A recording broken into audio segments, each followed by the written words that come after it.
let's get into our surprising players that we have this year. I mean, look, we always have expectations coming into the season.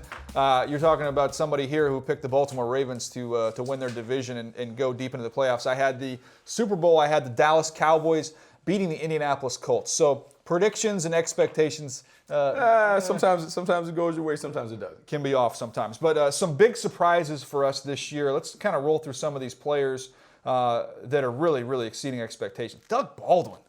What he's doing over the last few weeks, Buck. I remember scouting him. We've talked about him on here before. Undrafted free agent.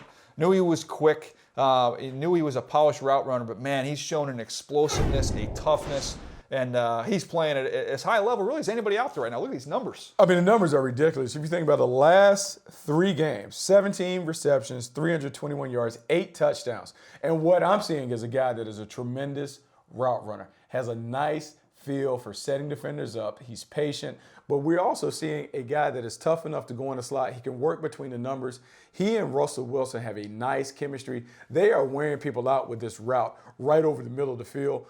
Touchdown after touchdown after touchdown the last 3 weeks, we've seen them hit it right between the hashes. I like what Doug Baldwin is doing. And I actually think removing Jimmy Graham has made it easier for Darrell Belleville to really dial up plays because he knows he can trust Doug Baldwin as their number one. He may not be a number one in most systems, but in this system, he's a number one. And when I was in Seattle, when they went to the Super Bowl, they had Darrell Jackson, Bobby Ingram, Joe Jerry Vicious, all those guys. Not a true number one, but guys that could kind of him and Hahn, interchangeable parts that could take on the lead role when it was necessary. He does such a nice job stemming up defenders, getting on their toes, and snapping off his route. Excellent route runner. How about Ryan Fitzpatrick, the quarterback for the New York Jets? I mean, look, they have the incident where Geno Smith gets popped in the mouth, and that kind of guarantees him the starting position. But with the receivers they have on the outside, with the size and the physicality, and with his ability to process quickly, get the ball out of his hands, and let those guys do their work, and you got a power running game. Doesn't take sacks. I mean, this is all coming together. It's all working. But to me, the biggest surprise, Ryan Fitzpatrick, and look at how efficient he's been this season. Very efficient. I was a huge fan of Fitzpatrick during his time in Buffalo under Chan Gailey. I'm a big believer in what Chan Gailey does to really simplify the game for quarterbacks. We're seeing that play out for the New York Jets. Wrote about it last week, how he likes to empty out the formation and really allow the quarterback to see the field. He can get the ball out quickly. And the duo that you allude to, Eric Decker and Brandon Marshall, they're playing as well as any duo in football. These guys are dominating down in the red zone. I was surprised when I looked at the stats, digging into the research packet.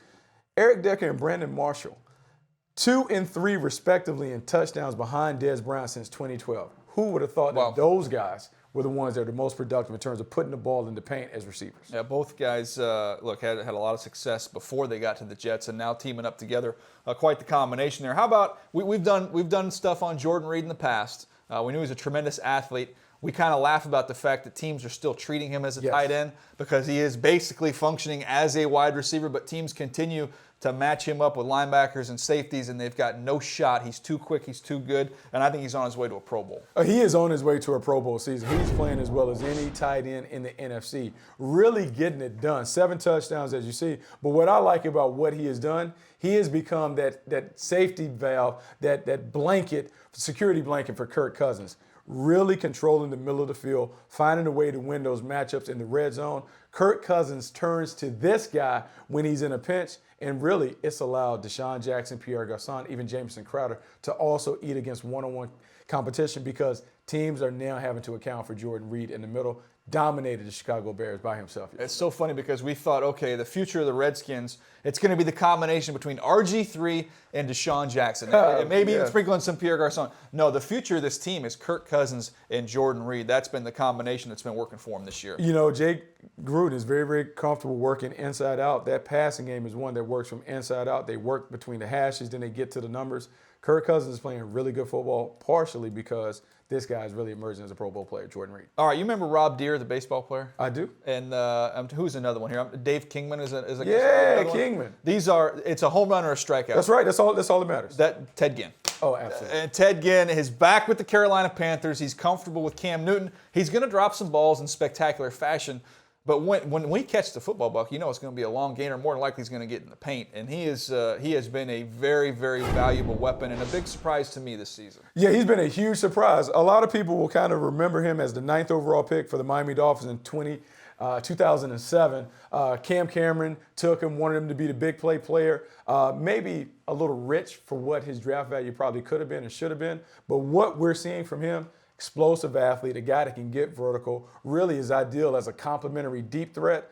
Cam Newton has really become comfortable taking shots to Ted Ginn Jr. Ted Ginn Jr. is winning one-on-one situations. And because that running game is so dominant, you have to put 8 men in the box. Ted Ginn is assured of getting one-on-one. Cam Newton is dialing up, taking advantage of it. And look, if he catches the ball, it's always a touchdown. He is averaging over 17 yards a catch, 8 touchdowns, tremendous production. Not a prototypical number one receiver, but he doesn't have to be because Greg Olsen is playing that role in that offense. Real quick here, Buck, I'm going back through my report on Ted Ginn. I put a big grade on him, which I thought it completely whiffed. And he has not lived up to that, but you're seeing some of that this year. But I'm going to the end of my report here. Overall, Ted's best football is ahead of him.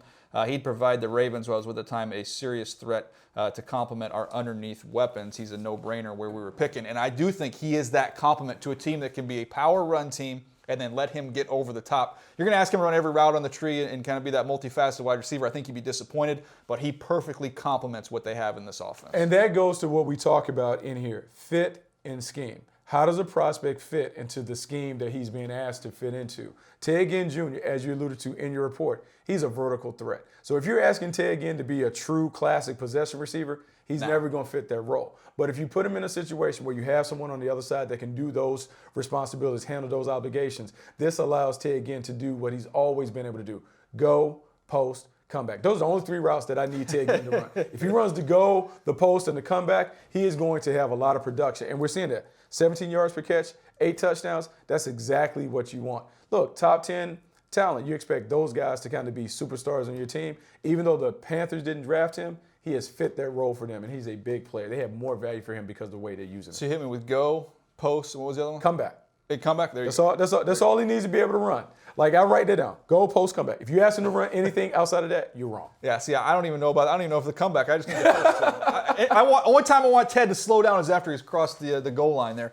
There was one play in this game, though, Buck, that we got to get to before we get to our last surprise of 2015.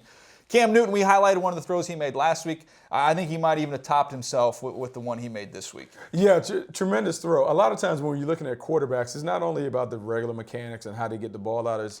Can they kind of manipulate and maneuver the ball around traffic? There you see a dart. But when you get a closer perspective, a closer look at how he has to work this around a defender, not only that defender, watch this other defender, Corey Bremer, to a spot. We always talk about fitting the ball into tight windows. Yeah. Some of those windows are right at the line. That was a drawer. That wasn't a window. Being able to do that, Cam Newton was able to do that. A lot of credit. I don't know if it was that Rashid Hageman. He gave him a haircut. Hageman, Corey Bierman, and then fit it in for a touchdown. Nice throw. That was a big time throw. All right, last one here on our surprising players this season. I'll let you take this one, Buck. It's a wideout that's just been phenomenal. Allen Robinson, I put him in my top 5 wide receivers in the National Football League this year. I believe he continues to do that. Amazing. Can I get a do-over and put him in?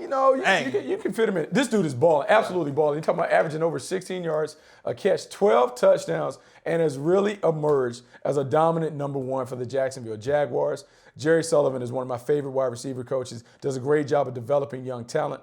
The duo that he has in Jacksonville is getting it done. This is the lead dog, though. He's the lead horse. He's the one that they kind of build the passing game around. He is dominating in the red zone, really getting it done between the hashes. I like what he's doing. If you watched him at Penn State, you understood that he had some special qualities, but I don't know if anyone thought he'd be this special as a pro.